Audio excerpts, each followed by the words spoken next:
कहानी की शुरुआत में एक लड़की जिसका नाम होली होता है वो अपनी कहानी बता रही थी कि किस तरह देखते ही देखते मैं अपनी फैमिली की आंखों के सामने से इनविजिबल गायब हो गई। एक दिन होली अपने डैड और बहन भाइयों के साथ खाना खा रही थी। उसकी बड़ी बहन और छोटा भाई था। अब होली के डैड उसकी बहन भाइयों को तो खाना दे देती है पर उसे नहीं देती क्योंकि वो किसी को भी दिखाई नहीं दे रही थी। पर तभी यहाँ उसकी मॉम आ गई जिन्हें देख वो काफी खुश हो गई। दरअसल उसे सिर्फ उसकी मॉम में देख सकती थी इसलिए बस वही होली को प्यार करती थी। अब एक दिन होली की मॉम उसे एक नेकलेस देती है जिसमें एक क्लाइडोस्कोप लगा हुआ था, यानी इसके जरिए किसी भी चीज को बआसानी देखा जा सकता था। चीजें इसके जरिए देखना भी काफी अच्छा लगता था। कुछ दिन के बाद होली की मॉम की हालत काफी खराब हो गई क्योंकि उन्हें कैंसर था। एक दिन तबीयत इतनी ज्यादा खराब हो गई कि उनकी मौत हो जाती है। मॉम के मरने से होली बहुत ज्यादा दुखी थी। वो पूरी तरह टूट गई। हर वक्त अपनी मॉम को याद करती रहती थी। जब होली स्कूल गई तो वहाँ भी हर कोई उसे नजरअंदाज कर रहा था। जाहिर है यहाँ भी वो सबके लिए इनविजिबल थी, किसी को नहीं दिख रही थी। होली ने देखा कि मेरी फैमिली मेरे कमरे को किसी स्टोर रूम की तरह इस्तेमाल कर रही है। वहाँ उन्होंने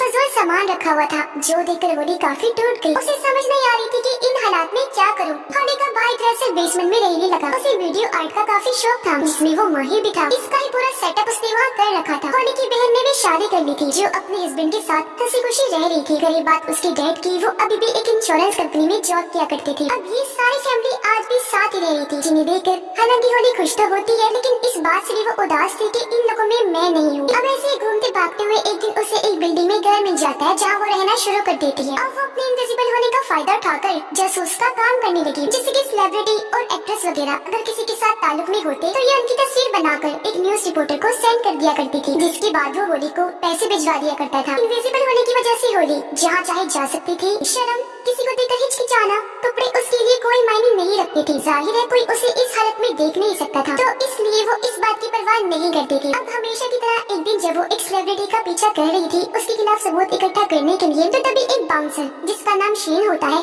वो होली से टकरा जाता है। इसलिए उसने होली को पकड़ लिया। ये देखकर वो काफी हैरान रह गई क्योंकि उसकी मॉम के बाद ये दूसरा इंसान था जो होली को देख सकता था। इसलिए शेन को लेकर होली के दिमाग में कई सारे सवाल थे लेकिन वो किसी भी सवाल का जवाब दिए बगैर नजरअंदाज करके वहाँ से चला जाता है। वो घर आकर जब लेटी तो उसे याद आया कि मैंने बाउंसर शेन को कहीं देखा है। इसलिए वो फौरन अपने पास रखे एल्बम्स को चेक करने लगती है। उसे पता चला कि शेन धोखा देने वाले सेलिब्रिटीज में से एक है जिसकी तस्वीर बनाकर उसने रिपोर्टर को सेंड की थी। इसलिए अब होली शेन के बारे में इंटरनेट पर सर्च करने लगती है जहाँ उसे पता चला कि शेन काफी वक्त पहले पूरी दुनिया की फाइट का चैंपियन हुआ करता था जिसका ताल्लुक एक मॉडल से था। दोनों एक दूसरे को पसंद करते थे लेकिन होली की जासूसी की वजह से शेन का ये चक्कर सबके सामने आ गया। जो तस्वीर होली ने बनाई थी उसमें शेन मॉडल के काफी करीब था। इस वजह से शेन के सभी फैंस उसके खिलाफ हो गए। इस टेंशन की वजह से शेन ने जब अगली वर्ल्ड चैंपियन की लड़ाई की तो वो हार गया जिस वजह से उसका करियर तबाह हो गया। अब जब होली को पता चला कि मेरी वजह से शेन की जिंदगी बर्बाद हुई तो वो काफी दुखी हो जाती है। वो एल्बम लेकर फौरन शेन के पास गई। इस सब के बारे में बताती है, माफी मांगने लगी कि तुम्हारे करियर डूबने की जिम्मेदार मैं हूँ। तब शेन उस पर गुस्सा करता है और यहाँ से चले जाने को कहता है। वे कहती है मैं तुमसे वादा करती हूँ कि तुम्हारी खोई हुई इज्जत और शोहरत वापस ला कर रहूंगी। शेन को उसकी बातों पर यकीन नहीं होता इसलिए वो यहाँ से जाने लगा। होली उसे मनाने लगती है कि प्लीज मुझे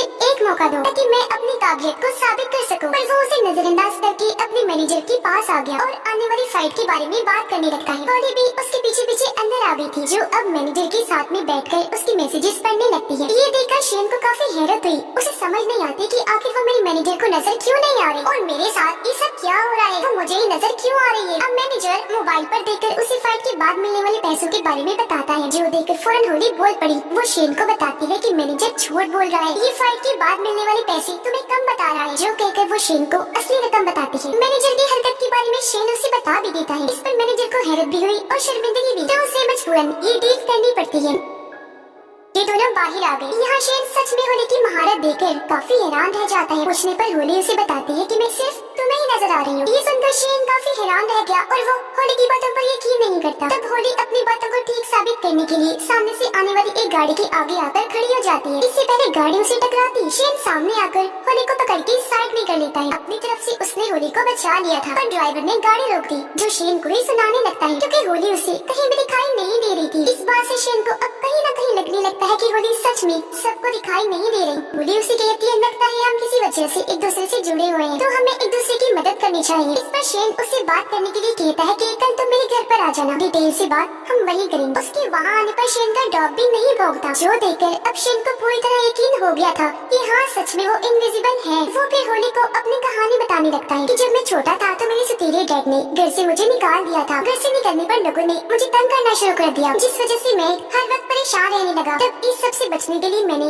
फाइट करना शुरू कर दी और बस तब से लेकर आज तक मैं फाइटर ही हूँ। वो फिर बताता है कि आज मेरी एक जगह पर फाइट है जो देखने होने भी जाती है, लेकिन जब वो $300 के लिए शेन को लड़ता हुआ देखती है तो फाइट के बाद उसे कहने लगी कि तुम्हें इसे बड़े लेवल पर फाइट करनी चाहिए क्योंकि तुम इतने काबिल हो कि तुम्हें उस मुकाबले की जरूरत है। जिस पर शेन कहता है मगर मुझसे लड़ने के लिए कोई भी फाइटर तैयार नहीं है क्योंकि मेरी फाइट में कोई भी टिकट नहीं खरीदेगा। ये सुनकर होली जब घर आई तो इंटरनेट पर मशहूर फाइटर्स की लिस्ट को चेक करने लगती है। उसे एक ऐसे फाइटर के बारे में पता चला जिस पर नशे की दवाई लेने का इल्जाम था। ये देखकर होली इंटरनेट से नशे की उस दवाई की तस्वीर लेकर उस फाइटर को सेंड करती है। ब्लैकमेल करने लगी कि अगर तुमने शेन से फाइट ना की तो मैं इस बारे में सबको बता दूंगी। जिसके बाद वो शेन के पास आ गई। थोड़ी ही देर में शेन के पास उसके मैनेजर की कॉल आई जिससे बताता है कि वो फाइटर तुम्हारे साथ फाइट करने के लिए मान गया है जो नशे वाली दवाई के इल्जाम में था, जिसने पहले शेन से फाइट करने से मना कर दिया था। पर अब होली की ब्लैकमेलिंग का उस पर असर हो गया तो वो मान गया था। अब ये काफी बड़ी खुशखबरी थी जिससे शेन काफी हैरान भी था साथ ही खुश भी। और अब कुछ दिन के बाद होने वाली शेन की इस फाइट का चर्चा हर जगह होने लगता है, जिस वजह से वो भी काफी जोश और दम से फाइट की तैयारी करने लगता है। और अब आखिरकार वो दिन आ ही गया जब इनकी फाइट थी। रिंग में आकर दोनों लड़ने लगे, बुरी तरह एक दूसरे को पीट रही थी। होली भी ये फाइट पास से देखना चाहती थी लेकिन उसे भीड़ भाड़ में जाना पसंद नहीं था, इसीलिए वो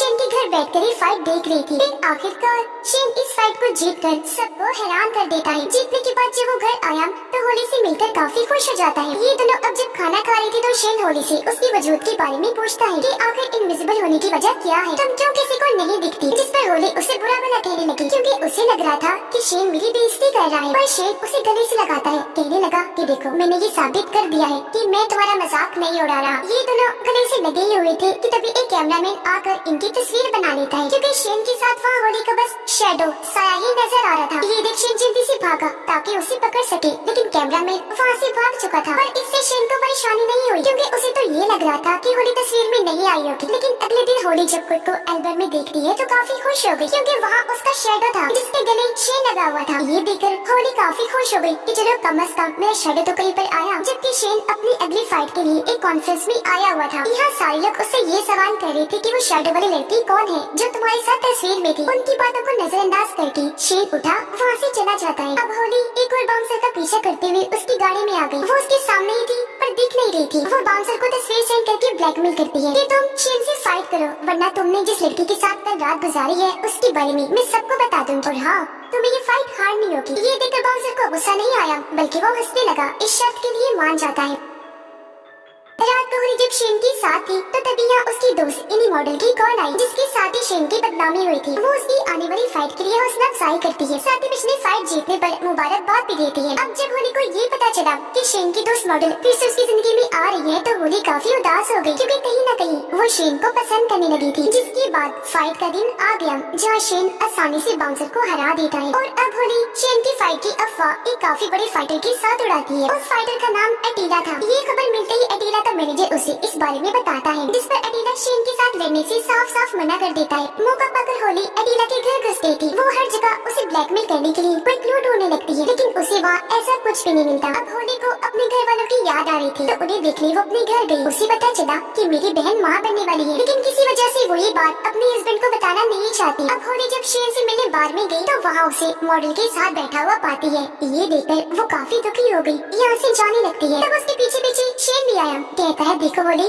तुम मेरी जरूरत हो लेकिन वो मेरा माजी है, मेरा प्यार है जिसके साथ रहना मेरी मजबूरी है क्योंकि आज भी मैं उसे पसंद करता हूँ। जो सुनकर होली एकदम टूट गई क्योंकि वो ये बात कभी बर्दाश्त नहीं कर सकती थी, इसलिए शेन को अकेला छोड़कर वापस अपने घर आ जाती है। जहाँ खबरों में भी शेन और उस मॉडल के बारे में ही बताया जा रहा था, जो देखकर वो और दुखी हो गई। शेन से अलग होने के बाद अब होली आहिस्ता आहिस्ता नशे पर लग गई थी। जहाँ एक दिन उससे मिलने शेन आता है, वो उसे गले से लगा देती है पर शेन उसे ऐसा करने से मना करता है। कहने लगा होली तुम्हें अपनी इस हालत के बारे में समझना चाहिए कि तुम ऐसे इनविजिबल क्यों हो और फिर उस वजह को ठीक करना। जो कहकर वो यहाँ से चला गया। उसके जाते ही होली गुस्से से पागल हो गई, कंट्रोल से बाहर हो जाती है, पूरे घर का सामान तोड़कर इधर उधर बखेरने लगती है जिसने उसकी मॉम का दिया हुआ क्लाइडोस्कोप वाला नेकलेस में टूटकर गिर जाता है। अगली सुबह जब होली सोकर उठी तो वो काफी हैरान रह जाती है क्योंकि अब तो वो खुद को शीशे में भी नहीं देख पा रही थी। ये बताने के लिए वो जब शेन के पास गई तो अब वो उसे भी दिखाई नहीं दे रही थी, जिस वजह से वो काफी चौंक गई। पूरे शहर में घूमने लगती है क्योंकि उसे कुछ समझ नहीं आ रही थी कि मैंने करना क्या है। उधर मॉडल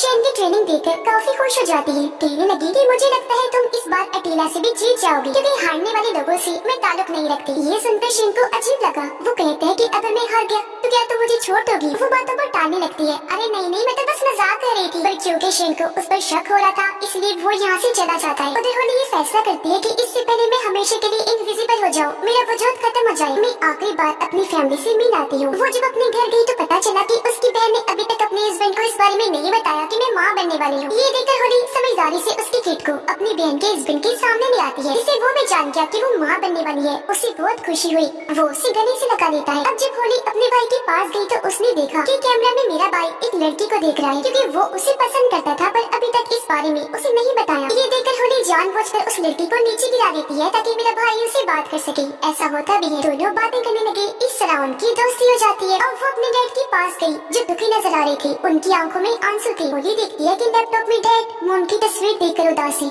यानी वो उन्हें आज भी याद करते हैं। उसने फिर जब देखा कि डैड मोम की कब्र पर जा रहे हैं तो वो भी उनके साथ साथ चली जाती है। वो फिर अपने डैड से माफी मांगकर शेन की फाइट देखने के लिए निकल जाती है, जबकि शेन फाइट में अटीला से काफी मार खाता है। ये देखकर होली को बुरा लगा, इसलिए वो शेन की हौसला अफजाई करने के लिए रिंग में ही चली जाती है। वो शेन के हाथ पर अपना हाथ रखकर कहती है कि तुम घबराओ नहीं, मैं तुम्हारे लिए यहाँ पर मौजूद हूँ। अब पहले पहले तो होली शेन को नजर नहीं आती, लेकिन कुछ ही देर में वो शेन के साथ साथ सबको दिखने लगती है। पर इस बात से वो खुद अनजानती जल्दी से रिंग से बाहर आ जाती है ताकि वहाँ से शेन को सपोर्ट कर सके। तभी गार्ड उसके पास आ गया और क्योंकि वो बिना टिकट के अंदर आई थी इसलिए वो उसका बाजू पकड़ लेता है ताकि उसे बाहर निकाल सके। ये देखकर होली काफी चौंक गई कि ये मुझे देख पा रहा है, इसने मुझे हाथ भी लगाया। और अब शेन कुछ ही पॉइंट्स के कम होने की वजह से अटीला से फाइट हार जाता है। मैच खत्म होने के बाद मॉडल उसके पास आकर शेन को हमदर्दी दिखाती है, पर वो उससे कोई बात किए बगैर वो उसे चला गया क्योंकि अब वो होली को पसंद करने लगा था। इसलिए वो भागकर होली के पास गया जहाँ गार्ड उसे निकाल रहे थे। शेन उनसे कहता है कि रुक जाओ, ये मेरे साथ है, और अब वो होली को गले से लगा लेता है। दोनों फिर से गले से लग गए। इसके कुछ दिनों के बाद होली अपने डैड के सामने गई जहाँ वो अचानक उसे देखकर हैरान तो थी, साथ ही बहुत खुश भी हो जाती है।